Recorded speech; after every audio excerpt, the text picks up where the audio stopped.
All right. I don't know how many of you recognize that song.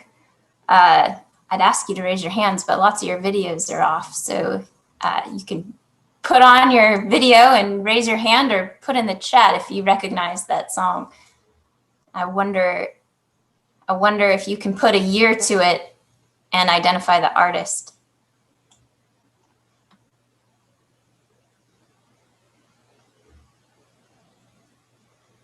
That's harder. Any guesses, Aaron? Aaron, you're the only one who I saw recognized it, but there might be some others out there. Oh, Lisa did. Great. Here's a message. Let's see. It's coming in. Someone. There's Evan. Hornsby. It was actually Tupac Shakur, Changes, recorded in 1994. But that's not the original. That's not the original. The underlying song is. But that's no, he was totally sampling Bruce Hornsby, though. Mm-hmm. And what year did Bruce record it? Anyone know?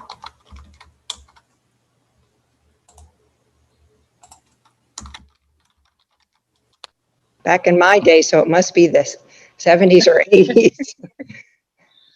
Yeah, it was released in 1986. So I just bring that up to show the cultural interplay between those two artists, how music is retrieved from earlier times and speaks again to us, and how it speaks again in our own times. I think because so many of those lyrics are pertinent for us today. So thanks to Bruce and to Tupac. Good morning. It's so good to see you all here this morning. This is the last session that we will have all together. And it is going to be focused on discussion today. I really want this to be a time where you speak about what you've heard and learned over the course of the spring semester.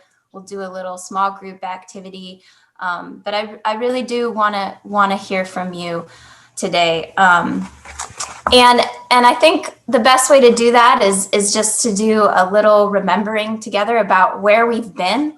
Remember, we started this back in January, talking about God's call with Evan Bassett, our theologian in residence, who started us really with the creation story, the story of God calling forth not only people, but calling forth light, giving it and calling it to purpose in the day, calling forth the stars to govern the night.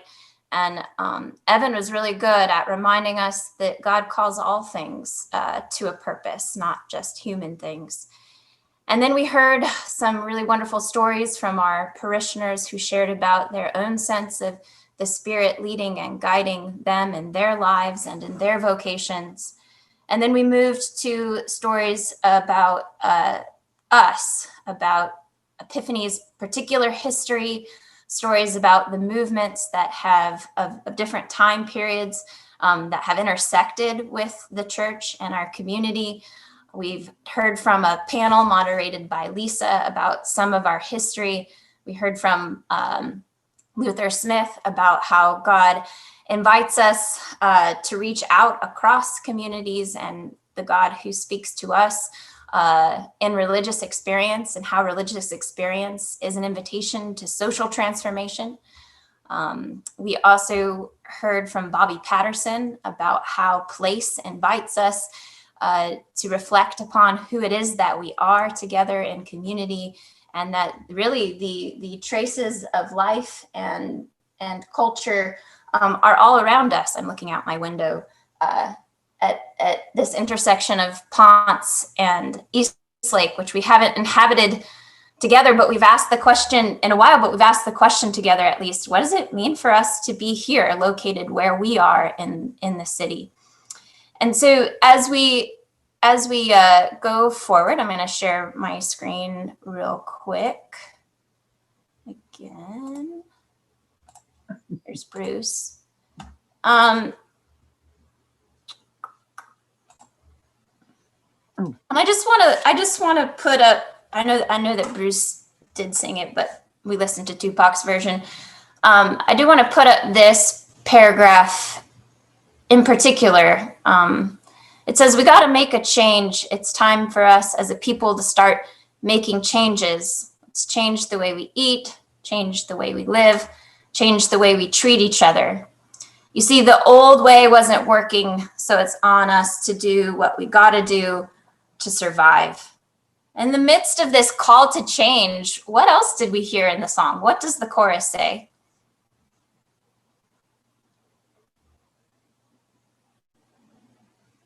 That things won't change. That things won't change. It's sort of this lament that things are going to stay the same. And I want to hold that tension, this call to change, this call to transform the way we are and who we are and the way we treat each other, juxtaposed to this lament of things staying the same. Remember that we've talked about our stories, the stories of self, the stories of us, the stories of now. And I'm just going to go through these definitions real quick to prime us for our discussion, just so that we're recalling all the things that we've been through together this semester. From Marshall Gantz. Marshall Gantz has said that the story of self is about why we are called and what we've been called to. The story of us illustrates the shared purposes, vision, goals of a community. It focuses on a challenge, a choice, an outcome. And then we haven't spent as much time on the story of now, so I do want to spend a little time here with this concept. Gantz tells us that the challenge of now is the challenge a community faces, the choices it must make, and the hope to which we can aspire.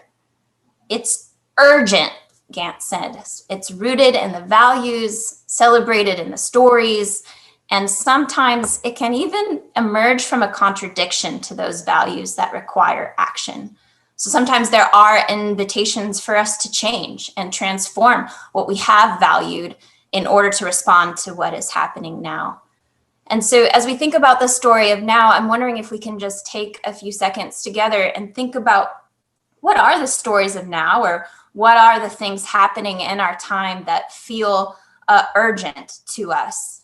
We thought about, I think, a few of those last week when we looked at how communities have responded and formed around certain issues in our society. But I'm curious if we could spend some time this morning just naming, when we think about the world these days, what are the urgent issues before us? Obviously, the coronavirus. Let's not name that one and put it to the side. We all know that.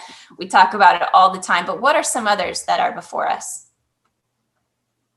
I think racial justice is one of the major issues, and talking about how the contradiction idea, or when we did the racial justice program, I mean, when Epiphany sponsored that earlier, I guess it was late last year, wasn't it? Gosh, it's hard to, I mean, yeah.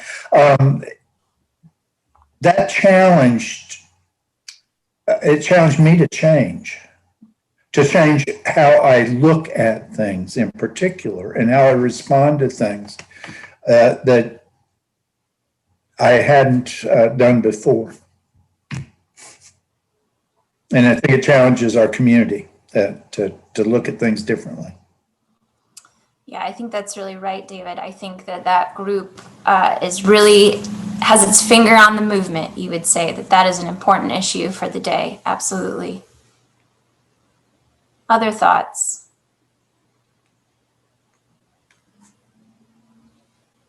I think a big part of that is policing in our country and our criminal justice system to really change how we approach that fundamentally. And obviously it's all part of racial equity and justice, but that really stands out to me as a really important one. Immigration. It's a very complex subject and no easy answers. The New Yorker did a great program about immigration this morning. Yeah. If you get a chance to hear it, or because I think it's playing later again today.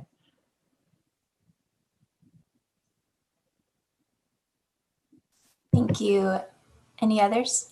Climate. Economic disparity. Climate. Yeah, I would second both of those things. Climate change is really literally something that is a matter of survival.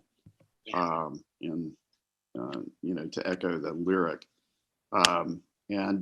it's much more dire than any of us are aware of on a moment by moment, day by day basis. That is, it's just such a big thing. And is tied to some of the other things we've named, like racial yes. injustice and economic disparities, and Right, absolutely. touches on so many different things. And all of those are creating a lot of fear and division. And I think that is as urgent as well, to somehow address that fear and division. Yeah, Elisa, I was just getting ready to say, to build on that politics has become more about what divides us than what unites us. Yes.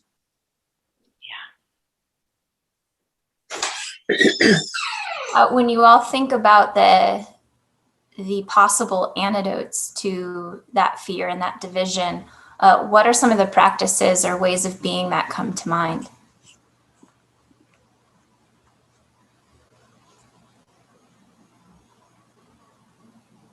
Well, I loved what John Boehner said, and I rarely agreed with John Boehner, but he said one of his jobs was to be able to disagree without being disagreeable. And so I'm going to push you just a little bit more, Ellen, but what does that signify is happening in the person who is able to disagree but not be disagreeable? Well, I think it means that you still respect that other person and you don't shame them or belittle them as a part of your disagreement. You take it, and you also probably try to respond to what if you know them well, what moves them. Do they need to have a lot of facts? Are they more moved by emotion or stories? So I think it's being respectful of your opponent. Mm-hmm. One of the reasons why I wanted to push into that is because I think that reflects some of the other themes that we've talked about in this class about the need to continue to do the inner work, to build that compassion, and also to build healthy differentiation from others, to be able to stand in the groundedness of maybe who we are and of the invitation of love in and despite of whatever circumstances we're facing from another person or in another situation. And so I want to call that theme out to us as well as we think about pressing needs. I was thinking that we have become so siloed and so separated from people who don't think like us or have our circumstances that we really need to place ourselves in different contexts and in order to listen, to really listen, to understand. And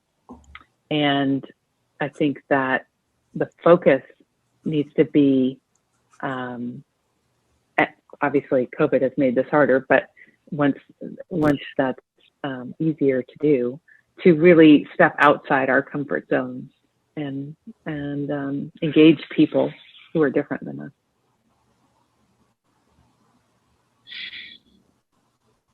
I agree, Erin. I think that's how we've ended up where we are, by not talking to people with whom we disagree. At the same time, the differences are very real,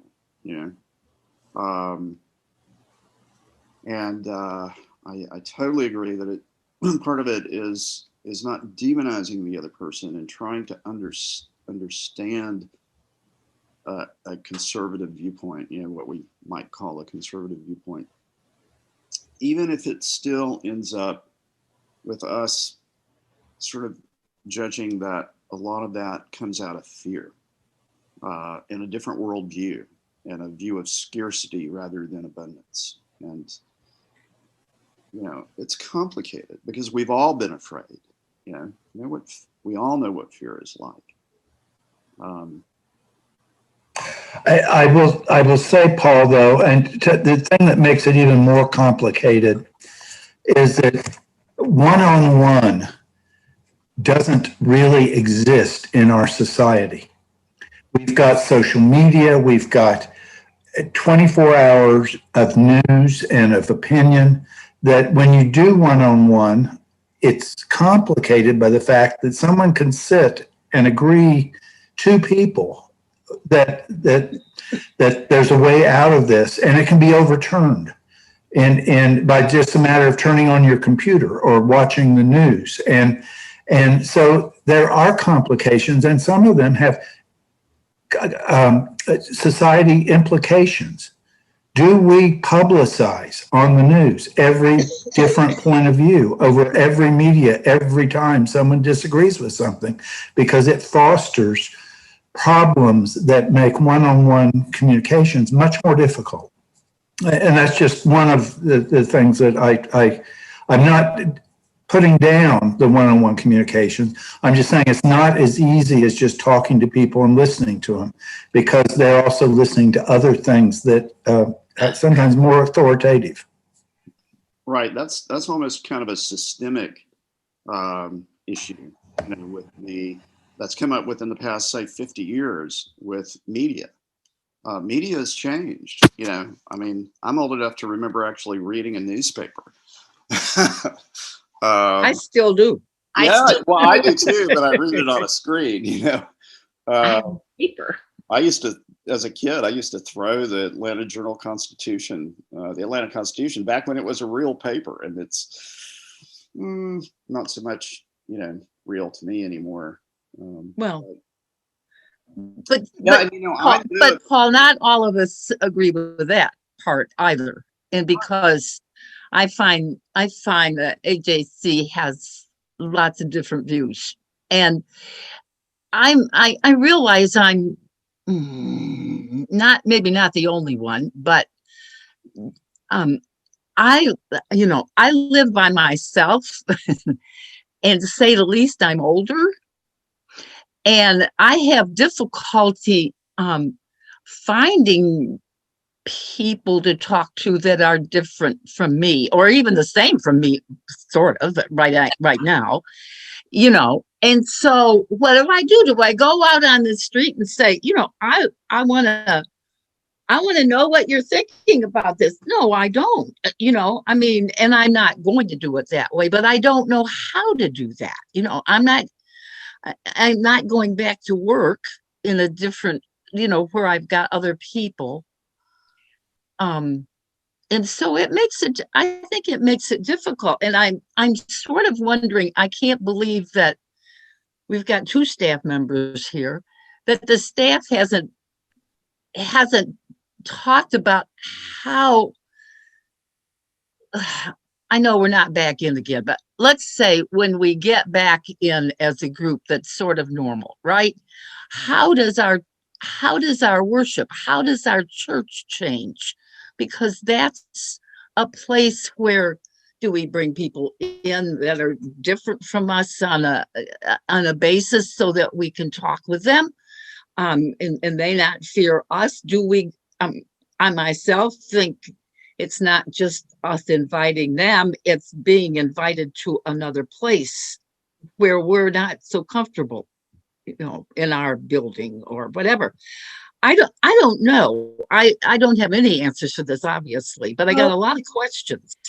Barbara, that was kind of one thing when we were talking about being so siloed and stepping out. I think that in our conversations that we talked about as a church or as a community, making some connections with other groups, with other churches, and that will at least give a pathway for us to have some individual experiences also And we of already- difference. Sorry, Ellen. We already have some invitations to the Muslim community, from what I understand, and some others. So we really have to take advantage of those if we're. Yes, indeed. Absolutely. Yeah, thank you for all this isolation. I think you're right, Barbara, in all kinds of ways, induced by the pandemic, induced by people living alone, induced by even the technologies that keep us occupied in place rather than in community, are all issues that we're facing. Well- We've got a good list. Well, even within our own community, it feels sort of risky to start a conversation that may create bad feelings. Yeah, You know, I think there are people well, I'm sure we all disagree on a lot of things, but I think there are people at Epiphany who are polar opposites from me politically, socially, whatever. And I know I think I know of who a few of them are, but it seems risky to have that conversation. And it also doesn't seem like there is a forum for it, just in our regular interaction. You know, do you just walk up to somebody and say, what do you think about this? And I did do that last Sunday, actually. Ask somebody that I thought had a different point of view than I about something. But it was just a brief interaction, and I don't know that we had a meaningful exchange of views, but I did try. But that seems like a risky thing to do within your family, within your church, within your neighborhood. You know, you don't want to raise the temperature and make people angry. And I'm having a hard time understanding where you get to the point where you can have a conversation without it being combative. So personal, you know, Yeah, because it feels personal. I agree with you, Laura, and I wonder if it's because I never know what's the end goal here. Like if I were to engage my brother-in-law around these things, who is very different from me and has very different, what am I hoping for? I know I'm not going to change his mind. So I think it's really easy in a lot of contexts just to say, there's no end game here. I don't feel like I'm going to have any way to influence or change his opinion or this other person's opinion. So engaging just feels combative for no reason. Like I don't know, maybe we're just not practiced at dialogue anymore, or I don't know. I think maybe we feel like we're so far apart now that the expressing the differences of opinion will be a rupture. Yeah. There are people in my family that I would not talk to about anything political because I'm afraid that it would be irreversible. Doesn't feel worth it. And then that feels wrong too. Right. Because there are certain things that are worth it, but I don't know. It's a hard balance. But it damages the relationship to have this whole section of life that's off limits. Well, I kind of it's bad either way. I think that in a way it's trying to find common ground. You know, what are why do people talk about sports? Because they can talk about sports with anybody. But you find areas where you have common ground. And the thing is, I mean, because in the talking about, how do we encounter these people? I remember when I was working and I would be sitting next to somebody who was very different from me. We were all pretty much in the same economic class, but I did sit next to a couple of fundamentalist people. And one person and I became really good friends, and we could talk about different things. you know, and a lot of the time we would disagree, or most of the time we disagreed, but, you know, we both, you know, respected each other for, you know, we had a lot of the same basic values. We were both people of faith, even though we had opinions about each other's faith. You know, not terribly positive probably, but at the same time, that was something that, you know, grew over a long period of time. That it wasn't like it's like, you know, I want to have quality time with my children, you know, like, okay, we're going to have quality time now. Yeah, right. It's like, it sort of happens, you know, when you spend a lot of time, that some of it is especially nice. I think Jeanette has hit on one of the things we can do, and that is that we can take the time to find common ground with people, because a lot of times in this environment, we don't even bother to do that. And when we can do that and build on relationship, it does make it easier to talk about other things. And because you have a common sense of a being or oneness. So that's all I'm going to say. Go ahead. You mean, hold on just a second. You mean you may have shared stories to the point where the shared values emerge? Well, no, that you don't have to be as worried, that you don't have to be as worried about going off into the other issues that you want to discuss. Okay. Because I have a sister-in-law who's, she blocked me. I mean, I can't believe this. But I've lost that ability just to talk to her about how her kids and grandkids are doing. And those are the things that if we could have done that, then we can talk about other things too. And that's my chance to make change, is with that kind of talk. Yeah, I agree with that, David, because getting to know the totality of a person makes it kind of impossible to demonize them, you know, as some horrific, you know, person who doesn't care about anything but money. And I mean, when I moved up here into Smyrna, and a lot of this is about assumptions too. We're assuming that, you know, you don't know that the conversation is going to be difficult until you actually do a little risk taking. But I think both sides have to feel safe, you know, that you're not going to attack them and they're not going to attack you. I thought moving up here in Smyrna, I was going to be surrounded by conservative Republicans, and there are quite a few, but, you know, most of these people vote Democratic. I mean, if you look at the precincts and the so county split. The point I'm trying to make is not that they're Democratic. The point I'm trying to make is that sometimes we go on assumptions that end up being wrong too. In my exercise groups, conversations that aren't controversial. I tell you, I love these people in this community. I do. I'm in a leadership role up here in the HOA and all this other stuff. So it's very different than the way I assumed it would be. Yeah, I worked at Smyrna First United Methodist Church and in the mid 2000s. And that's what I found out too. I was also amazed to discover that Move On already had an active group there.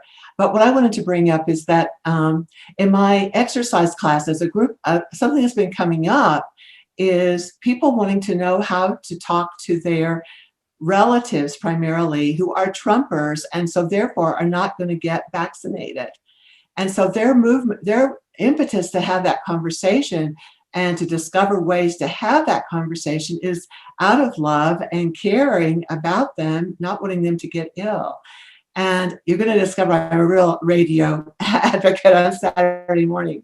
But Ira Glass's American Life is actually this week is about where they hired a journalist who's a big Trumper to talk with people who are Trumpers and were not going to get vaccinated. It took 2.5 hours and all different kinds of ways of leading that discussion. But it's something I'll be sharing with my classes, because I think it gave us some points of ways we can talk to those people that we care about, and their political or faith beliefs are causing them to make some decisions that may not, could be ultimately harmful to them.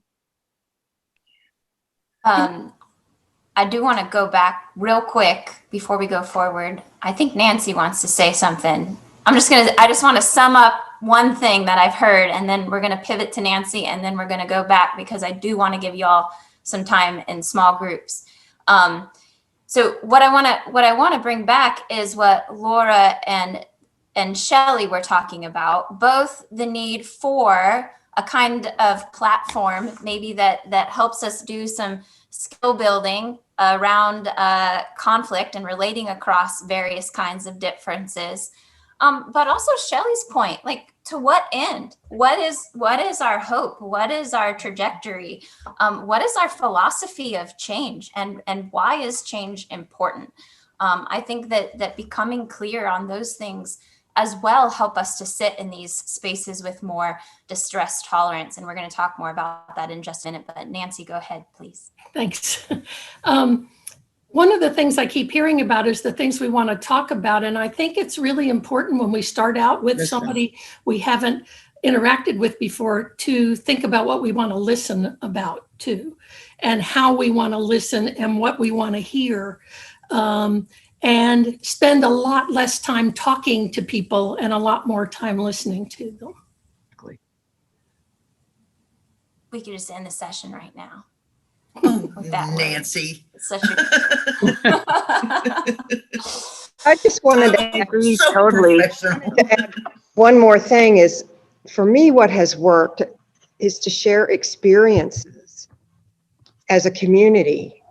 In this community, there are people who are a lot different than me, and where I found common ground with them is in sharing experiences that we've done together that are not political necessarily, but we work together, and then we build trust, because I don't think you can sit down tomorrow with somebody you've never talked to before and start talking about these issues. Anyway, sorry.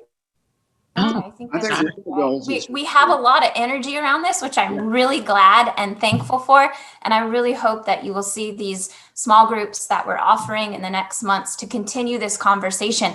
And I would even say, Laura or others, reach out to that person that you wanted to connect with and invite them to join a small group with you. What would it look like to call them on the phone and say, hey, I would really love it if you would accompany me to this small group. Let's get to know each other better. Let's have continued conversation. One of the things I want to show you is this slide. We've named a few of these already, things that inhibit us from coming together, from acting together on I don't even know how Zoom works. The action inhibitors on my screen are on the left side. Is that what you all have too? Okay. Yes. Exactly the same. I always get confused if that changes because of mirrors and whatever else happens in the technological world. So on the left side, we have a list of things that inhibit action. And on the right side, Gantz gives us these things that help to motivate action. And it gets at this in thinking through your story. How does your story communicate urgency? Or how does the other person's story give you a sense of what is urgent for them? How does your apathy get overcome by pressing into the anger that you feel or the conflict that you feel? Sometimes when we have conflict with others, it's really good just to name that. I feel some conflict right now with you about this. Can we explore that together? And just invite them to name what it is that you both may be feeling. Sometimes that gets us across boundaries in a way that you'd be surprised by. Antidoting fear with hope, solidarity with or isolation with solidarity. And then I'm sure you're really curious about this last one. That acronym there is you can make a difference. Listening for people's stories and encouraging the ways that you see them being able to make a difference really can be a motivator to relationship and common action together. I'm going to go quickly here, but I do want to remind us about this, that that always in coming together, there are the three challenges of the head, the heart, and the hands, Gantz says. So the challenge of strategy, of how are we going to do this together, of narrative, of why. And this was some of the questions that Shelley was getting at. What is our motivation? Why are we even doing this? And both of those play into the challenge of the hands. How do we act together for change? And so before we go, I do want to give us a chance to break up into some small group and simply reflect on those three areas together of the heart, the head, and the hands by asking, what did you learn? What did you feel? And what do you feel invited to do? What is the next step? I don't mean some grandiose plan or strategic priorities that you're going to give us here, but what is the next step out of this semester together? What are you feeling led? What, as I said in my sermon today, what might the Spirit be calling you to do? Does that make sense? And I want to make sure that I ask that question before I break you up, because last time maybe it was unclear what the assignment was. Is the assignment clear this time? I'm looking for some feedback. Makes sense. Yep. Okay. All right. Great. I'm going to open these rooms then. See you in a minute.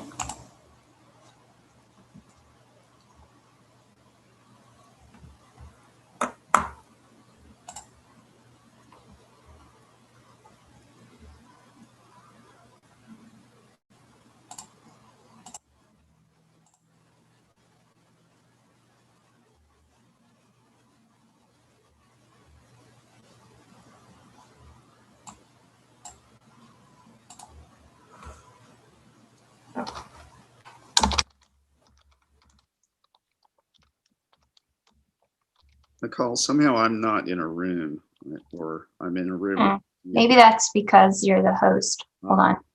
Can you just join a room of your choosing? Let's see. Yeah, I think so. It looks like room 1, probably Amy dropped out and maybe somebody else did because of the worship service. I'll go to. Particularly in terms of our legislators, do they know what time it is? Do they really know what's happening? Because sometimes I feel like they're so stuck in ideas, sometimes going, well, with the voting, we have Jim Crow 2.0, which goes back to 1901, I believe. But the 1950s, there seems to be a lot of romance around the West. So what time is it? And, then what time is it for me? Does that fit in the learning or the feeling or the doing? Well, I think ultimately it has to be to doing. Is this relevant and right now? One reason I mentioned immigration earlier was I was listening to a story, a program this morning, and I didn't really realize just how complicated it is, and how it's been complicated for so long. And it's going to take years. It's not something that can be solved in a couple of months. So I guess that was one thing that was a learning for me this morning. And I think I've mentioned before, I have, I know people who are on the border. And so, I hear their stories. And particularly when it's children, I think you all know I have a heart for children.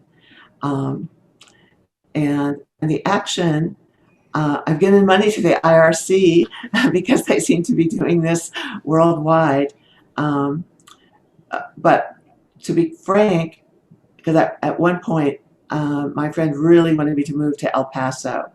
And I knew, and that's where my friend who works on the border. And I just felt like I would break my heart if I did that work. So that my actions right now really have to be supportive.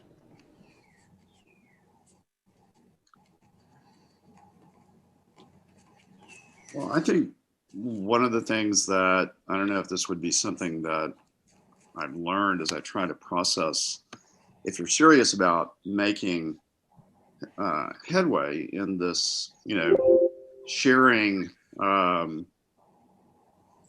you hold something with someone who has other opinions, is that both sides need to have need to share the value of that, because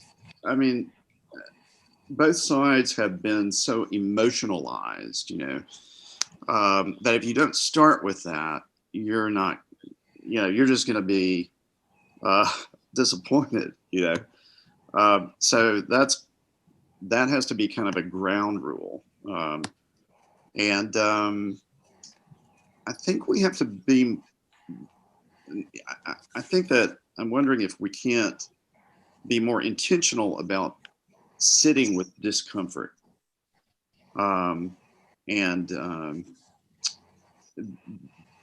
not getting emotional about it.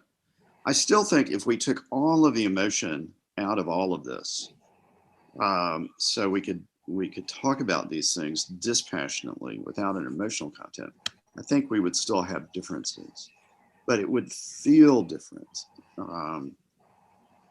And first of all, we'd be able to talk, so you have to be willing to accept what you find out about another person, and not be enraged by it. So there's heart in all of what I just said. I think there's both learning, heart, and action in all of that.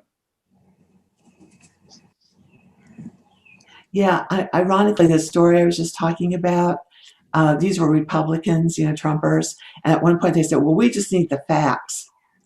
But the truth is, it was when Chris Christie told his story about going to the White House, which he called the safest place in the nation, and that 6 of the 7 people in that room walked away with COVID. And that not only that, that 2 people died. And that's actually when the group turned. And so although they were saying it was facts, it actually turned out to be feeling. And again, if you can hear that, I thought that was a very powerful, impacting piece of reporting. But that kind of, as I'm listening to you guys, that kind of plays to the learning part of all this, and that is that there are people that I'm not going to use my energy trying to talk with. And Donald Trump in the White House, in the Oval Office, is one person that I'm sorry, I'm going to tell you that probably till the day I die, I will have, it's a struggle to me every time I pray, because I think his living is causing us to not be able to move forward. And that's a horrible thing to admit. But I don't see a way for the country to solve its problems while he has a voice. And one of the things I wanted to say earlier was we've had a little bit more civil society since Donald Trump's Twitter was turned off. Yeah. And maybe it's just me, but the truth is his voice isn't interfering. He is interfering with people that want to find out where he is because he's still available, but he's not available to everyone.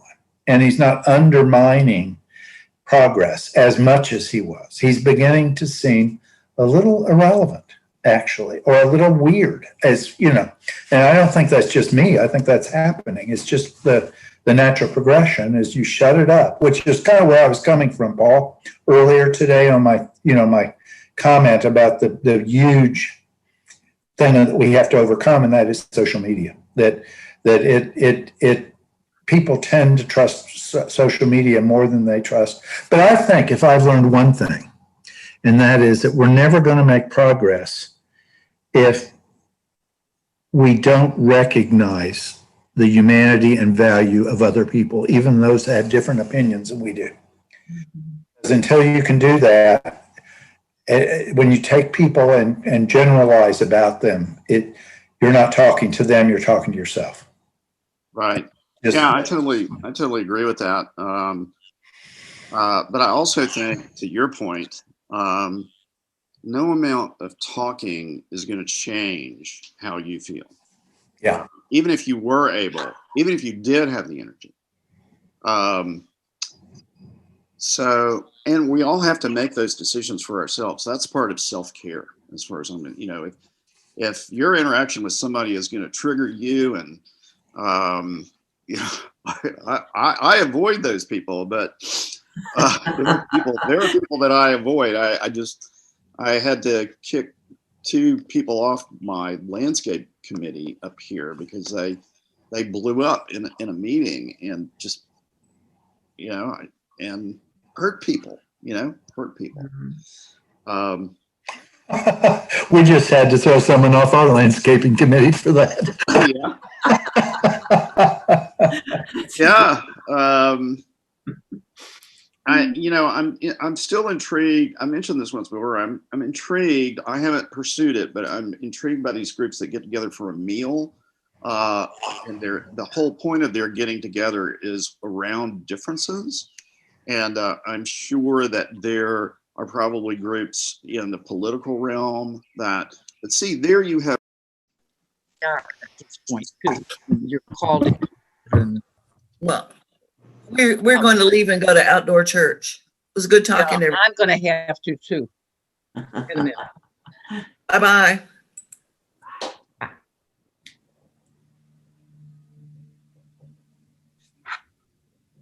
Well, welcome back, those who are back, and see you soon, those who are coming to outdoor church. So tell me, what's worth highlighting for the whole group about what you learned, or what you felt, or what you felt invited to do?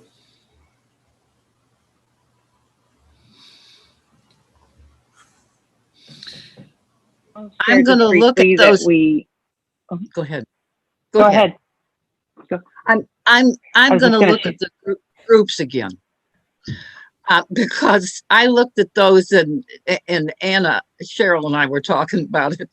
I'm in a bunch of book clubs, and a lot of those have something to do with book. And I think, oh my gosh, I'm having enough trouble keeping up with what I'm in, let alone, now getting into another. But I'm going to look at those again and see where it is, because I think also when we're talking about meeting with other people that are different from us, maybe if we start out slow in the church, somebody was saying, Lisa was saying, we've been invited by a different religious group. That's, at least for me, a little less threatening than pulling people in here that all voted differently than me. You know what I'm saying? I mean, and therefore to have a dialogue with people that are different from me in how they worship, not who they worship, but how they worship, it's a little less threatening and would give me some practice in then meeting with, if it ever comes up, with my sister-in-law, who I don't talk religion or politics with, but I love her to death and I don't want to lose her. And so she doesn't bring it up and I don't either. And I'm pretty sure that we voted for different people, but that's okay. We just don't talk about those things that are drastically important to me. But the other part of it, I'm with Laura on this. And Shelley, I don't want to do anything about that. I don't want to be the cause of a rupture in that relationship. It's too important to me, and I know to her. So it's Craig's sister, and so there's all that stuff. And I think to get some practice with something that's a little less threatening than that. And let me just tell you this, Barbara, if you feel so inclined, if none of those groups feel like a good fit, you and Anna and whoever else are more than welcome to start your own. I All figured four, you were gonna all say four that. of those groups came out of people contacting me about specific interests they have. Sure, So if sure. there are other interests that arise here, and there needs to be a group that doesn't read anything but practices sitting Can together. co-host the book list group, Barbara. You know, whatever it is, like we just send me the info and I will list it. I think the bookless group is the move. That sounds really great. What can we talk about without having to do any homework? Yeah. I need the lightest lift possible. Well, remember, you know, I don't know if you remember from the session about, I think it was spirituality. I don't remember if it was Amy or Luther who said this, but one of the texts that we look at is the text of our lives. And so a group that invited reflection about one's journey in various capacities and just had some really good questions framed for each session would be a really great group. So that's no homework than the homework that you sit with every day in your head, and that's good enough homework sometimes, for sure. And it's true that we don't know. I mean, we know each other. Some people I see every single morning at morning prayer, right? But I still, in some ways, am learning their stories from.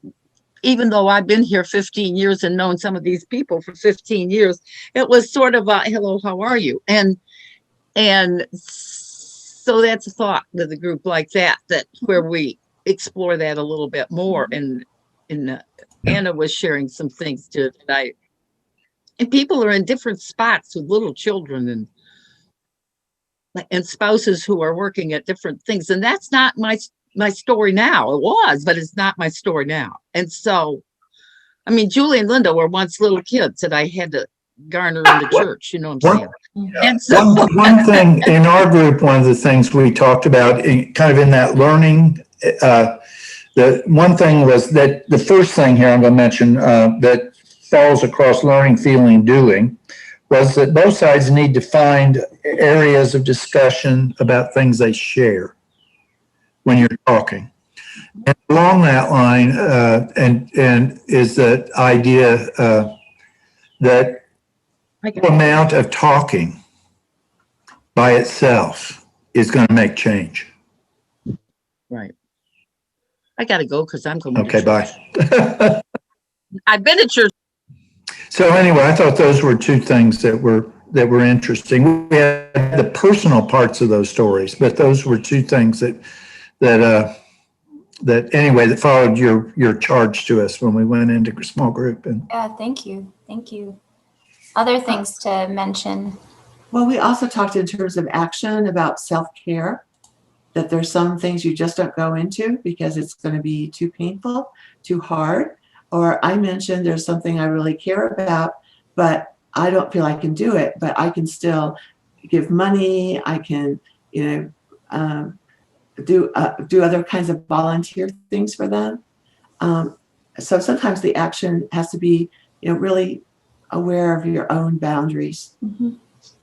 I think that one of the things that I think we agreed on was that for us to make progress in this arena, both sides of the conversation have to have that as a value, and that's just the result of where we are. All of these issues have become so emotionalized that, and you do have to be prepared that even if all of that anxiety around having those conversations, even if it just disappeared, then you could have the conversation, but you have to be willing to accept what you find out about. And I think we'd still end up with differences. That's just kind of one of. Absolutely. Yeah. Our goal is definitely not to obliterate difference. That would be a colonizing goal. And that's what we're trying to move away from. I'm intrigued. Group. I want to hear from some other groups, because I'm aware that Paul, David, and Ellen, you all were in the same group. The other group have anything to report back out? I'll just mention that we talked a little bit about kind of the topic that today's session ended up being more kind of individual and kind of political, and certainly political polarization is a big part of what's happening in our country. But we also looked at it on more of a community level, and recognizing how more important it is and how helpful it is to be part of a community when we're trying to do these things, in terms of it can feel scary as an individual, but when we're trying to look at how we make change, just developing relationships with the support of our church community feels very possible and very doable, and much more so than on our own. And so that seems, as we're learning about each other with our shared values and learning our stories, that really gives a lot of strength and hope to me to be able to then go out into the world together. So I'm excited about that. Well said. Well said. Thank you. We'll have time for one more, and then I gotta go, and y'all can stay on if you want, but I at least need to excuse myself.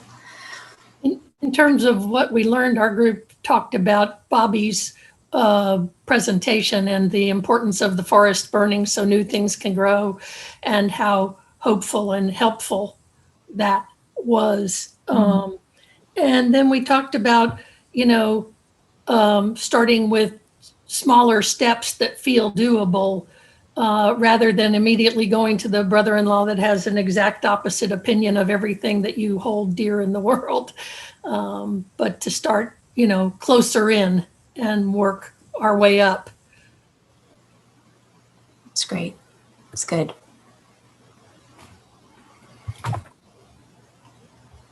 All right. Well, thank you all so much for this time. It's been super rich.